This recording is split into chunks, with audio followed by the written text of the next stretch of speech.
Welcome to the Brad and Taylor Show. Today we have Dan Matthews. You're listening to The Brad and Taylor Show, a podcast that inspires entrepreneurs to pursue their passions.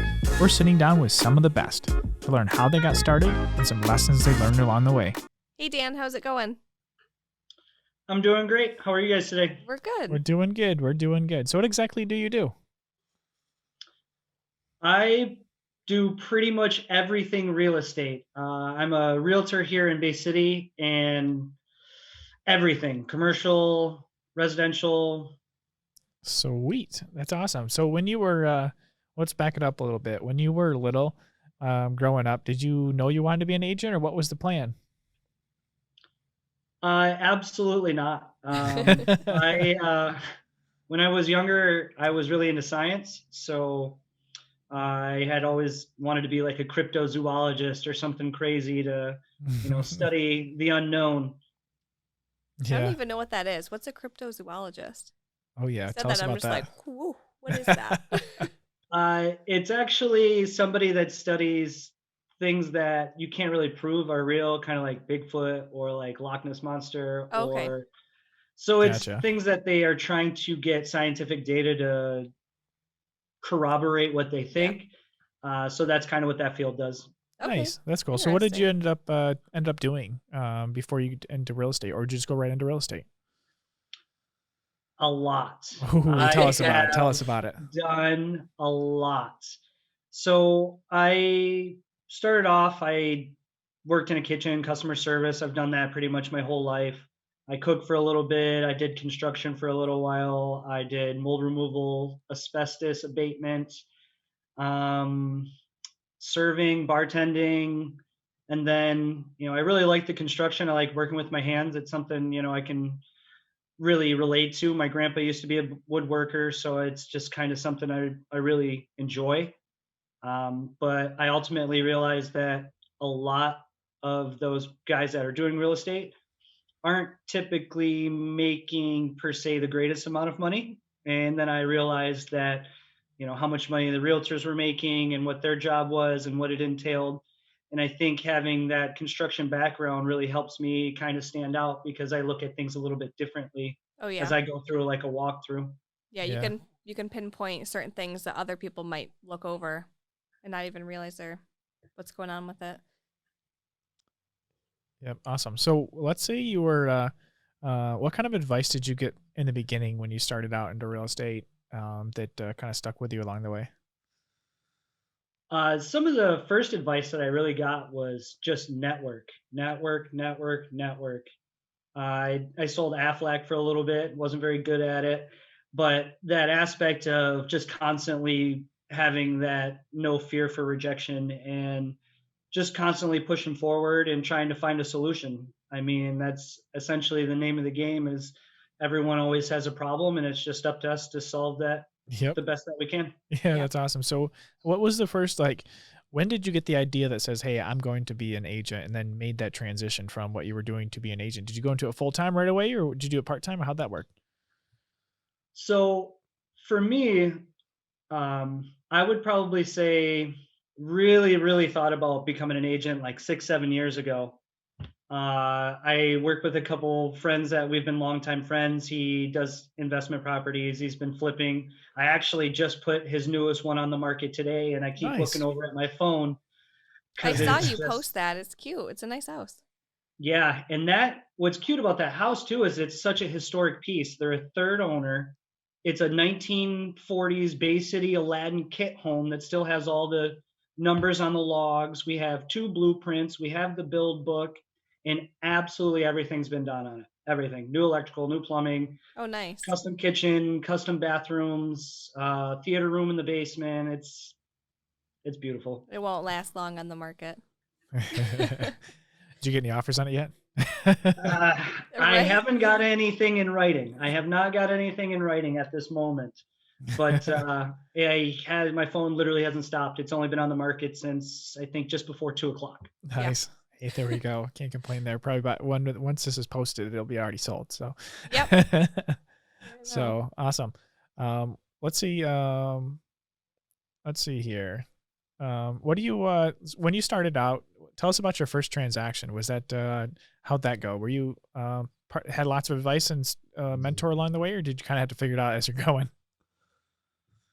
Well, my first transaction was kind of unique. I had um, been contacted by a gentleman in Sebring who was trying to buy his dad was trying to buy his rental house that they had been in a long time, and he was a veteran. So I basically was it's called a transaction coordinator, Yep. where I just handle the contract, and it was very interesting. I had a lot of help from my broker. He's great. He's given me so much advice that I'm I honestly don't know how much I could thank him for the amount of stuff that he's helped me through, because I've you kind of stumble into real estate. Everything that they teach you in the pre-licensing isn't how real estate really is. I mean, Mhm. that's kind of a lot of the contract knowledge is huge. The law is huge, but just networking and problem solving and just harnessing a lot of the people in the industry that have so much years of experience, and they've seen things and they've experienced it. So it's invaluable.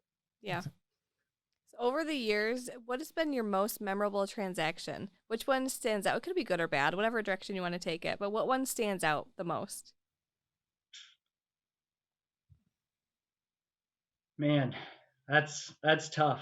Um, the it's crazy because like every transaction to me, it's more of like a connection. Yeah. I'm making lifelong connections with people, and when they're upset, I'm upset. So a lot of the times there's so much more energy and feeling in real estate that people don't understand about. um, but for me, I would say the ability to sell one of the uptown condos. um, Nice. Stumbled into that. It was uh, my friend's in-laws, and they had bought pre-build and they really liked it, but they wanted to move where they had a yard for their grandson, or it's they had changed on what they had needed. Yeah. And that place was gorgeous. View of the river. um I mean, everything's high end, private elevator, private entrance, secure parking. It was a beautiful building, and it was a great sale, and I was very, very proud of that one. Yeah. That's awesome. Nice. So going forward in the next year to 5 years, do you have any goals you want to accomplish? Um, yeah, one of my big goals is I'd like to close probably 150 transactions within the next 5 years. Nice. Um, Building those relationships and just continually moving forward in just an insane market. And I think the biggest difference is that connection, compared to, because you can have anybody list your house right now, but Yeah. that personal connection is huge. Another one, I want to take the broker's exam. Um, Nice. I don't specifically want to open my own brokership right now. I would definitely need some more experience before I get into that, but just having that knowledge, I think, would be Yeah, very uh, helpful. very, very important to moving forward. Um, and personally, I'd like to get a couple rentals going. That's awesome. I believe a lot in real estate and the asset value that it holds, and I think it's a great investment for a lot of people. You can buy a car off the lot today, and tomorrow when you drive it, it's 5,000 less. You buy a house today, even in the same condition, it could be another 5,000 in value tomorrow. Yeah. So to me, just that asset value and being able to build off that growth, it's it's nice. It's definitely one of my goals. That's Nice. awesome. So let's say you had to start all over today, but you had $1,000. How would you spend that $1,000? I feel like the easy one is Bitcoin, Ethereum, digital currency. But just for me, it would be more investing in my future. I waited for a long time. I hesitated to take the licensing. I hesitated to get into it. When I first started, I still worked full time at Real Seafood. I was a full time bartender and a full time real estate agent. Hmm. So I was working Lots of both the hours. bar rail Yep. and doing showings on the days that I wasn't working. Yep. But That's awesome. I made a lot of network connections at that I bet you So did. again, that customer service, it translated really good. And I made a lot of good friends there. A lot of people know me. It's helpful just because the main thing is when I want people to think of real estate, I want them to think of me. I want them to, after I sell them their house, I want them to text me like, "Hey, I'm going to do this update. Do you think what should I do? Is this going to add value?" Like, I love those phone calls. I love That's it awesome. because it automatically makes me feel like the first thing they think about when they think about real estate is me. Yeah, that's awesome. How did you make that leap from doing the bartending and working and then just going right into real estate? So how did that, like, how long of that process were you working part-time real estate, part-time, or doing the restaurant stuff? I would say I probably worked there for on and off almost a full year, Yeah, Hmm. at least 8 months where I was still, dependent on that income. that Yeah, money and that income Yeah. before I was able to justify going full time. And, my wife was very supportive. She had a good job and she was, very supportive in my vision and she knows my passion and she just made it work. that's awesome. So what does she do? She is actually now she works as her own chair rental at um, she's a beautician, she's a hairstylist and at Shortwaves. Mhm. So she loves it. She That's awesome. again same thing. She's very passionate. We both worked in the service industry. We met at Ponderosa. She worked at B Dubs for like 8 9 years while she put herself through school. So we have a lot of that human connection in both Hmm. of us and just that understanding that we know it takes a lot to build and to Yeah, have that support there is huge for yeah, No, both of us. yeah, you kind of talked about how going forward, one of your goals is to get like a rental and start going that route as well. Have you ever thought with your construction background to flip or anything like that? Have you ever wanted to do that? I have been part of several flips. Okay.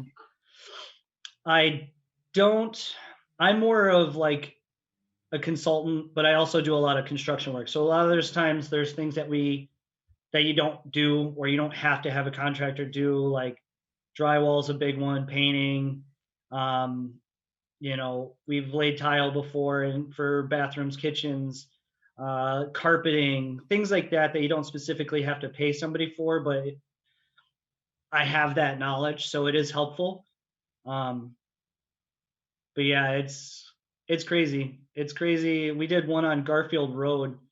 Um, we bought it as a HUD home, and I worked with the investor from the day that they got it to the day we sold. I painted every bit of the ceilings in there. There was definitely a lot of blood, sweat, and tears in that one. We Yeah. put a lot of sweat equity into it, and it was a great home. I was definitely proud of that one. But there's certain things that we just don't do. We don't do electrical. We don't do plumbing. We Right. contract that out. We get a professional. That's absolutely something you should get a professional for yeah, because it's just too it's too integral to the home's value. Yeah. yeah, for sure. Awesome. Hey, how can people get a hold of you, and where can they find you at?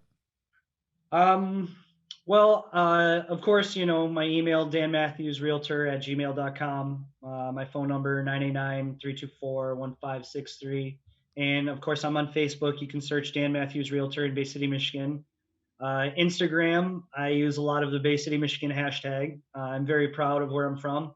I think it's a beautiful place. And I think it's a huge expanding market. And a lot of people are starting to figure out how great it is here in the Great Lakes Bay region.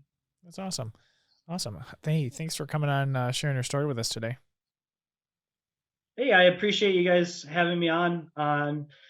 I'll be honest, I wasn't too sure on exactly what it was at first, and then I watched a couple of the podcasts, and I really like the content.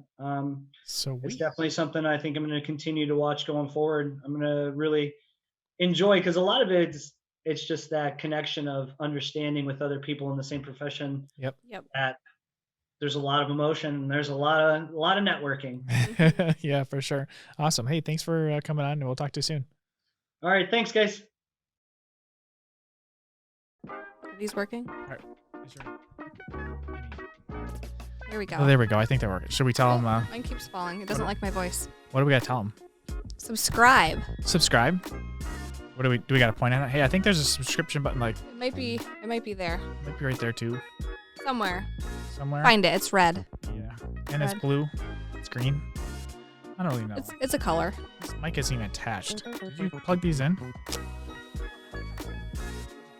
Well, I guess. I wonder if they can hear us. Yeah. I wonder if they hear us. Well, we should probably tell them if they can hear us. We should probably tell them also give us a 5-star review for listening to on Apple. That'd be cool. 5 5-star stars, review. guys.